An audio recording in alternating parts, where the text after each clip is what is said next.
بسم اللہ الرحمن الرحیم۔ السلام علیکم۔ آج کے ہم لیکچر میں کرنے جا رہے ہیں جماعت ہشم کے اسلامیات کا باب ششم، جو کہ ہے ہدایت کے سرچشمے اور مشاہیر اسلام۔ اس کا ٹاپک ہے فاتحین، اور ہم اس کے کرنے جا رہے ہیں مختصر سوال جواب۔ پہلا سوال ہے، سلطان نور الدین زنگی کی جہادی خدمات کے بارے میں آپ کیا جانتے ہیں؟ آپ نے اس کے لیے ہیڈنگ بنانی ہے، سلطان نور الدین زنگی کی جہادی خدمات۔ پھر نیچے آپ نے لکھنا ہے، سلطان نور الدین زنگی نے تاریخ میں بڑا نام پیدا کیا۔ اس نے رومیوں سے بیت المقدس واپس لینے کے لیے ایک مضبوط حکومت قائم کرنے کی کوشش کی۔ 549 ہجری میں اس نے دمشق پر قبضہ کر کے اس کو دارالحکومت قرار دیا۔ بعد ازاں ریاست اڈیسہ پر مسلمانوں کا قبضہ ختم کرنے کی رومیوں کی کوشش کو بھی ناکام بنا دیا۔ دوسری صلیبی جنگ کے دوران دمشق پر قبضہ کرنے کی کوشش کو بھی سیف الدین اور معین الدین کی مدد سے ناکام بنایا، اور بیت المقدس سے رومیوں کو نکالنے کی راہ ہموار کر دی۔ تیسری صلیبی جنگ میں بیت المقدس واپس لینے میں کامیاب ہوئے۔ نور الدین نے ایک فوج بھیج کر 564 ہجری میں مصر پر بھی قبضہ کر لیا۔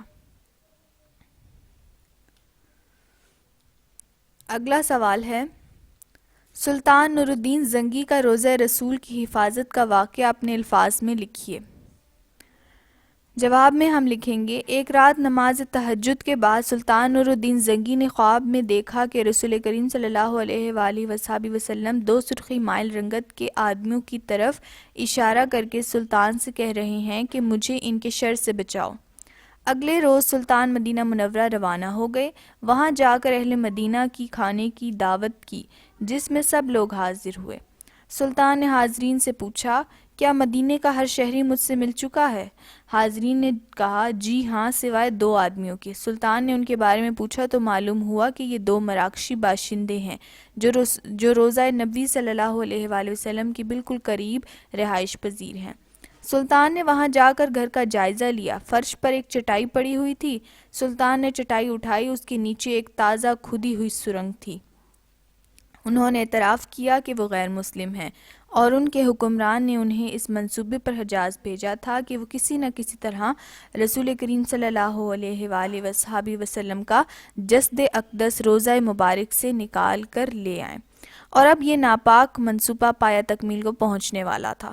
سلطان نور الدین زنگی نے حکم دیا کہ ان دونوں کو قتل کر دیا جائے اور روضہ مبارک کے گرد ایک خندق کھودی جائے اور اسے پگھلے ہوئے سیسے سے پاٹ دیا جائے، تاکہ آئندہ کوئی بدبخت ایسی مذموم حرکت کے بارے میں سوچ بھی نہ سکے۔ یہاں تک آپ کا جواب ہوگا۔ اگلا سوال ہے، سلطان صلاح الدین ایوبی کے اخلاق اور سادگی پر نوٹ لکھیے۔ اس کے لیے بھی آپ نے ہیڈنگ بنانی ہے، سلطان صلاح الدین ایوبی کا اخلاق اور سادگی۔ سلطان صلاح الدین ایوبی کی زندگی بہت سادہ تھی۔ ریشمی کپڑے کبھی استعمال نہیں کرتے تھے۔ محل کی جگہ معمولی سا مکان تھا، اور آپ کا حسن اخلاق اتنا اچھا تھا کہ نہ صرف مسلمان بلکہ گھروں میں بھی آپ کو عزت کی نگاہ سے دیکھتے تھے۔ سلطان نے نہ صرف یہ کہ زائرین کی ہر قسم کی آزادی بلکہ اپنی جانب سے لاکھوں زائرین کی مدارت اور راحت کا انتظام بھی کیا۔ اگلا سوال ہے، سلطان صلاح الدین ایوبی کے جذبہ جہاد پر روشنی ڈالیں۔ اس کا جواب بھی آپ کی بک میں موجود ہے، لیکن بیچ میں کچھ کٹنگز کرنی ہے تو وہ آپ نوٹ کر لیجئے گا۔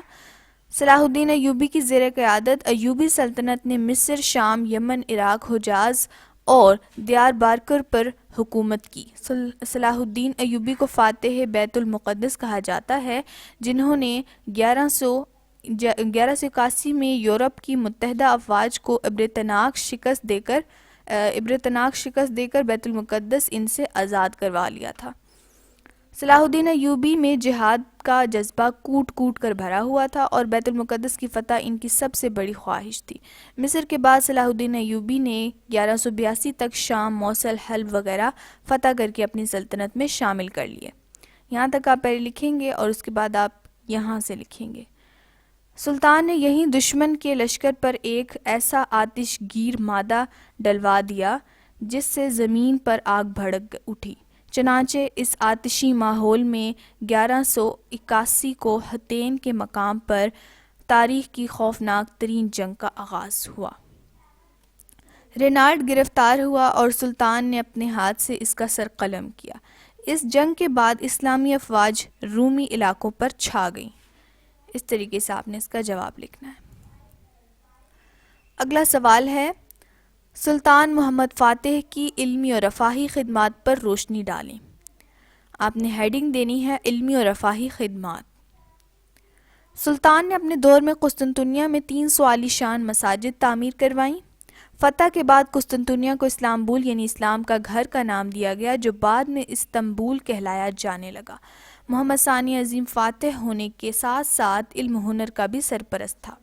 اس نے قسطنطنیہ کی فتح کے بعد اٹلی کے مصوروں اور یونانی دانشوروں کو اپنے دربار کا حصہ بنایا۔ اس نے قسطنطنیہ میں ایک جامع قائم کی اور فاتح مسجد سمیت کئی مساجد تعمیر کروائیں۔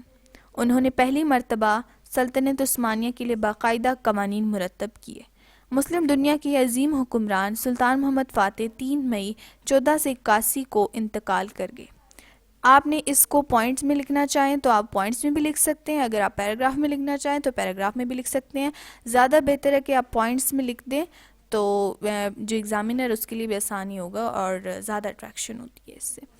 تو آپ کو لیکچر آج کا کیسا لگا اپنے کامنٹ میں ضرور بتائیے گا، اور جو ان سے آپ کو چیپٹر مزید چاہیے وہ آپ نیچے کامنٹ میں بتا سکتے ہیں۔ ہم جلد سے جلد اس کو ویڈیو اپلوڈ کرنے کی کوشش کریں گے، اور اگر آپ چینل پر نیو ہیں ابھی تک ہمارے چینل کو سبسکرائب نہیں کیا تو جلدی سے بیل سبسکرائب کا نیچے ریڈ بٹن دکھ رہا ہے اس کو پریس کیجئے، اور ساتھ میں بیل آئیکن شو ہوگا اس کو بھی پریس کر دیجئے۔ اس سے کیا ہوگا کہ جب بھی میں کوئی نیو ویڈیو اپلوڈ کروں گی تو آپ کو اس کا نوٹیفیکیشن سب سے پہلے مل جائے گا۔